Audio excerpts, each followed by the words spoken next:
All right, let's go. Another great day to be a sports fan. Let's cash as we're back here. Dylan Corbett with you, YouTube channel. Corbett's Corner. We talked NFL yesterday. Check that out. That's archived for you on YouTube and wherever you enjoy your podcasts. Let's see here. So today we're going to dedicate to college football as we get things going. Want to start the general discussion, and I think it's kind of on the top of everyone's mind. What's going on with Alabama? It's hard to remember the last time Alabama wasn't on our screens for a national championship, for a college football playoff. I did some looking. So when did Nick Saban take over, right? Do you guys remember? I don't really remember Saban's LSU days, right? That was kind of when I was 6 through 10, I guess, right? He was never in the national. He was in the national title, in 2003 when he won it. But that was I really remember Saban from the Miami Dolphin disaster, and then he goes to Alabama, and after 2-6 year, 2-6, did he take over in the middle of the season? I see those, and then he flipped it around, 12-2 the next year. And he's had one 3-loss season since, and it came in 2010. And the rest is history. He's the greatest coach I can remember. He's our generation's Bear Bryant, right? It's crazy, but what the hell is going on this year? You don't lose to Texas. You don't lose to Steve Sarkisian. Then you follow that up with South Florida. And was there a second there where you thought they were going to lose that game? You don't even have those conversations. That doesn't happen in Nick Saban. That doesn't happen in Alabama. Is it really the changing of the guard due to NIL? You got Saban coming out today praising Deion. Good. People should be praising Deion. That man can coach. That man can coach. You could tell from watching him at Jackson State. Does Georgia look that good to you this year? I really feel like this is the year that, holy crap, I think anything can happen. That's probably good news for Michigan fans, Ohio State fans, Notre Dame fans, all these guys that have been at the cusp and haven't been able to get over the SEC. What just happened to Tennessee? That was a team that was supposed to have college football aspirations. Keep an eye on Penn State. That was a team that got a little bit of sharp money to make the playoff earlier in the preseason, and they look pretty good. If they catch Ohio State fans are a little bit topsy-turvy on where Ryan Day is. We're up at BC today. It's the first time I put the jersey on this season because I am pretty much boycotting Jeff Hafley, but I had to put it on. We're feeling good on a Wednesday. College football kicks off tomorrow. I've got a bet for you for Thursday night. Stay tuned to that. It's my 4 best bets of the college football weekend. But is this going to be the year where it's not Georgia, where it's not Alabama? Alabama, I saw, had the most money come in betting-wise to win the title, and now, never count them out. Never count them out. They could go undefeated and beat Georgia, and all of a sudden they're in the playoff. But their odds are tanking. They're at like 50-1 now. College Football Power Index on ESPN, if you're a surveyor of that, I do enjoy it. I think that's a great way to kind of, in a landscape where you have, 100-plus programs, and not everyone gets to play each other, not everyone gets to play like opponents. I think that's a great equalizer and a great teller of kind of where your football team is at. And they have an interesting party at the top of their Football Power Index standings, and it is the Ohio State University, who is got a very tough opponent this weekend at Notre Dame. Line opened up at 6.5. It's down to 3.5. And it's going to be intriguing. I think that's a touchdown game. I think the spread where it opened is probably where it should be, but recency bias, Ohio State hasn't looked great. They're not so sold on where their quarterback is. I think they're missing Quinn Ewers a little bit. And that line's on the move as Sam Hartman and Notre Dame have looked strong to start the season. But again, what is Notre Dame really? They didn't cover against Central Michigan, did they? They're kind of banged up. All right, you beat NC State. You know who also beat NC State last year? This shit-ass program that I, follow like I'm a disciple of Jesus Christ himself.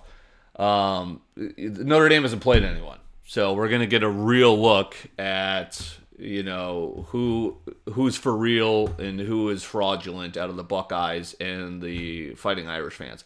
I would think, I don't know, I feel like if you're Notre Dame, you're a little bit more confident. I think Ohio State fans are probably a little bit more worried. Obviously, Notre Dame getting the home game.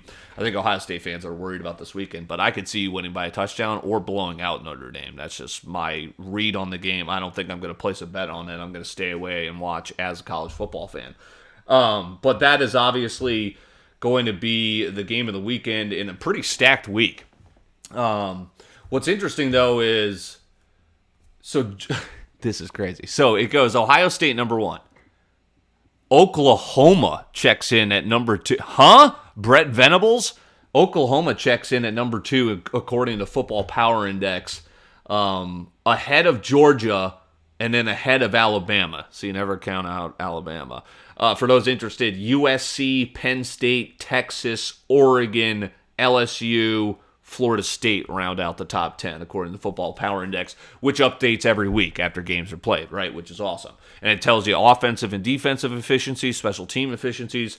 I think it's a great indicator of actually, getting to learn a little bit something about what you're watching for college football. Oklahoma at number 2, are we really buying into that? Oklahoma so far this season, they have looked pretty damn good. The offense is there. Looks like that Brett Venables defense is actually starting to come to the Big 12, which might catch them by surprise. Look at Oklahoma State this year. Mike Gundy hot seat. And they get Cincinnati, Iowa State, and then they get Texas. I don't see why they couldn't beat Texas. Texas nearly just, stunk to Wyoming. And then they face nobody. Oklahoma is an intriguing. Brett Venables has won the national championship as a coordinator. Can he do it as a head coach? I think this is the year where you have that path. So, wow, I might actually be taking a peek there after I hop off this at maybe some live odds for where Oklahoma, at least maybe you can get a hedging opportunity in the college football playoff. Outside of Texas, which I believe is either a home game or a neutral site game. It's a neutral site. It's at Dallas. Should I go to that? Who the hell's going to beat them?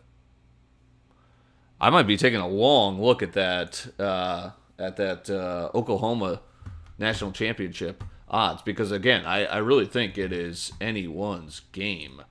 And if Georgia's the favorite, I mean, the only way I would bet on Georgia would have been preseason or maybe now, and you're putting like $250 on that. But if you want a dark horse, I take a look at Oklahoma, take a look at Penn State. Those are 2 flyers I'll throw out there for you. Florida State, Clemson this weekend. Florida State only -2.5. Clemson lost to Duke. Florida State -2.5. Florida State nearly lost to BC. Should have fucking lost. Jeff Hafley sets a new record for penalties. This dude stinks. He's not going to leave. He's not going to leave my life. I'm stuck with him. Oklahoma, Cincinnati's interesting. All right, so we'll get a look at Oklahoma -14.5. Life after Luke Fickell, right? Who doesn't look so great over at Wisconsin so far. Is that his name? Luke Fickell? I think so. Colorado, Oregon. Travis Hunter, yay, nay. Dion, does he cash the win ticket for win totals in the minimum weeks? Sat at 3.5. He's off to a 3-0 start. 2 of those games he was an underdog. Was it 2 games? Was he favored? No, he was favored against Nebraska. It was just the TCU. And now he's a 21-point underdog again, which is what he was against TCU. And could he shock the world at the Autzen Zoo again? UCLA, Utah. That's going to be a fun game. It is at Utah. Utah -4.5. Ole Miss, Alabama. I mean, we got a loaded Saturday. Alabama in Tuscaloosa, -6.5. Can he beat Lane Kiffin? The old, or does the protege take out the master? Is Saban done? Hey, Belichick. These guys get old at some point. The game passes you by at some point. Are we starting to see that with Alabama? I mean, obviously the headline of this Nick Saban hot seat is a complete joke for clickbait, but if you lose at home to Ole Miss, maybe it's not. Maybe I use the same headline next week. Maybe it's Nick Saban fired next week. Duke, UConn, a strong year last year. Jim Mora Jr.'s first year. They just, something's happened this year. They're 0-3. Don't worry, they'll still beat Boston College somehow. He'll beat Jeff Hafley. Miami looks good. They've got Temple. Tennessee faces a not-so run-over UTSA after their embarrassing loss against Florida. LSU, Arkansas, Andy Stoops and company will be getting up for that. Oregon State, Washington State. Washington State off their win over Scon. Oregon State, DJ Uyunglele has his team 3-0, and they are 3-point favorites on the road. This might be one of the best college football weekends I can remember in quite some time. My God. Florida, Charlotte. I will tell you about that game in just a little bit. Georgia against UAB. Texas, Baylor. That's intriguing. That kind of screams sleepy trap game in Waco to me. Maybe Kevin Schumacher might have to be down in the cut there. You've got Ohio State, Notre Dame. Iowa, Penn State. Jesus Christ. North Carolina against Pittsburgh. How about Phil Dracovic? Whew. Yo, that dude was a top 5 NFL draft pick. 2 years ago? And then he got injured, and now he looks like Justin Fields. But worse. North Carolina, Pitt. North Carolina minus 7.5. USC is probably going to steamroll Arizona State, and then Washington gets Cal. But damn, there are some matchups this weekend, so block off your Saturday. All right, let's give you my 4 best bets. I mentioned one of the games. So we'll start on Thursday. Thursday, we have Georgia State against Coastal Carolina. Coastal Carolina has had a really strong football program over the last couple of years. They're 2-1. Georgia State is 3-0. This line opened up at 10.5. Georgia State so far, it's a road game for them. They beat UConn. They were actually favored in that game. They had a kind of a stinker against Rhode Island. Their warm-up game, they were 17.5-point favorites. They only won by 7. Destroy UConn, and they just destroyed Charlotte, and now Vegas is a little behind on this team because of their week 1 performance. Rhode Island was 17.5. They only won by 7. Damn near really lost that game. Rhode Island's not terrible for an FCS school. So then they were only 3-point favorites at home against UConn. They won handedly, 35-14. And then they were only 5-point favorites against Charlotte, and they won by 16 on the road. So I think Vegas is a little bit behind catching up to this Georgia State team. And Coastal Carolina opened up with an impressive performance against UCLA. And then they also had where they lost 27-13, but they covered. They're 3-0 against the number, 2-1 overall. They beat and just barely covered Jacksonville State. Jacksonville State's not terrible. They're actually kind of decent. And then they faced Duquesne, and they, as 35-point favorites, won 66-7. But I think this is a spot where you've got 2 teams that are going to be fighting for the conference, and it shouldn't be 10. People are starting to figure that out. That's why the public's on Coastal Carolina, but the line has moved already 4 points. I think Georgia State, if not wins this game, definitely keeps it within 1 possession, and hopefully it is within a field goal or so, or you get the 6 points. Maybe someone misses an extra point. That's Thursday at 6:30 Central, Georgia State. And remember, don't lock this in now. The line move. I always don't lock a bet in until at most 30 minutes before anything tips off. Okay, so that's the lone Thursday bet. Let's go to Saturday. And we are going to TCU. People are already, since Colorado steamrolled TCU, people they're forgotten, right? This was a team that was in the national championship last year. They get SMU this weekend, a battle in Texas, and Fort Worth is going to be hosting. So what has SMU done? They've beaten Louisiana Tech, lost to what I'm arguing is a really strong Oklahoma team this year, and then they dumped Prairie View State or whatever, 69-0. TCU, after getting embarrassed against Colorado, steamrolls Nicholls State but doesn't cover because it was minus 42, and then destroys Houston. So I think everyone off of this Houston win is thinking TCU's back, defending champs, Sonny Dykes, not so fast. How about Sonny Dykes' old squad coming in, also 2-1? SMU is a strong football program. This is going to be an offensive-heavy battle. Let's say this goes to OT. Someone wins by a field goal. I like SMU, again, with the points at that same number, 6.5. Little less line movement here. It opened at 7. It's down to 6.5. Publix on TCU. Your boys on SMU. Plug your nose and get ready for this one, as it'll be the first time this year that I will be burning my money on America's University, America's College, Boston College.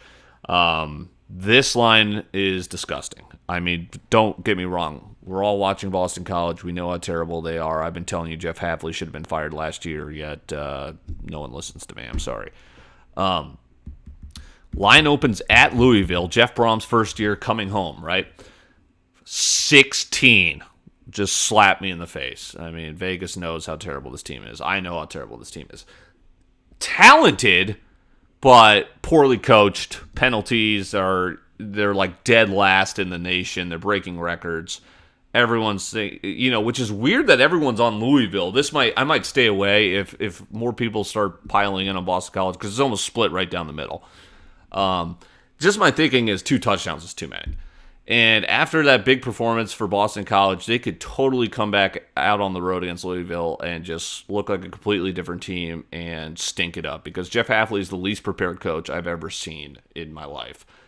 But Louisville, what are we doing here? They nearly lose to Georgia Tech. Somehow come out, win that game. They're 3-0, right? And they haven't looked so great doing it. They didn't cover against Georgia Tech, almost outright lost that game. They do cover and shut out Murray State. Okay, Murray State's a basketball school. And then they nearly lost to Indiana, did not cover. So they're 1-2 against the number. BC's 1-2 against the number. One team's 3-0, BC's 1-2 and searching for answers. But 2 touchdowns is too many for Boston. Get in for this week, potentially, unless we see something change come up this Saturday. I mean, Hafley says they're the most talented team he's had. Great. And we're 1-2 with the easiest schedule, and we should have beat Florida State, and we should have beat Northern Illinois. Great. That's coaching then. And so if he is actually truthful in that, and he's not talking out of his ass, then this roster will compete with Louisville within 14 points.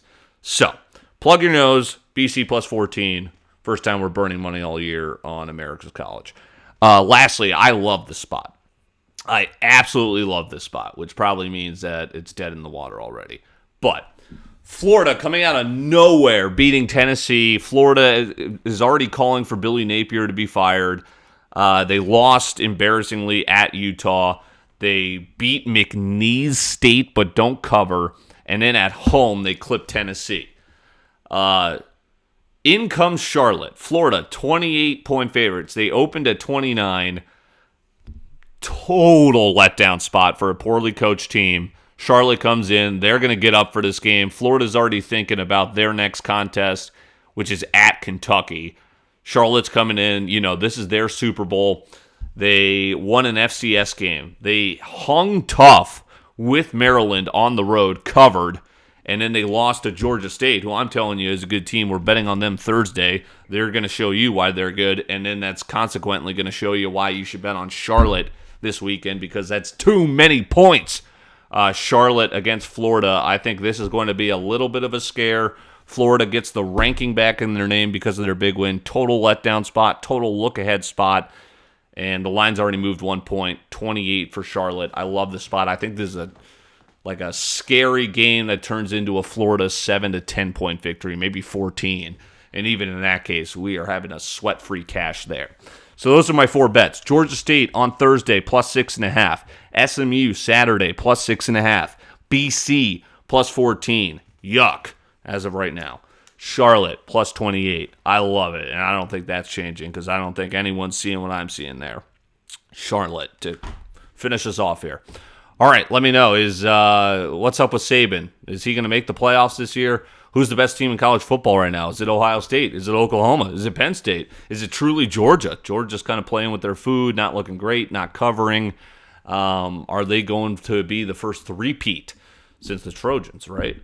Lots of questions, and I'm sure we'll have a lot more answers because I told you as you tuned in earlier, insane Saturday weekend here for college football, and I'm looking forward to it. We'll talk baseball tomorrow, 2 o'clock Central. Catch it right here, Dylan Corbett.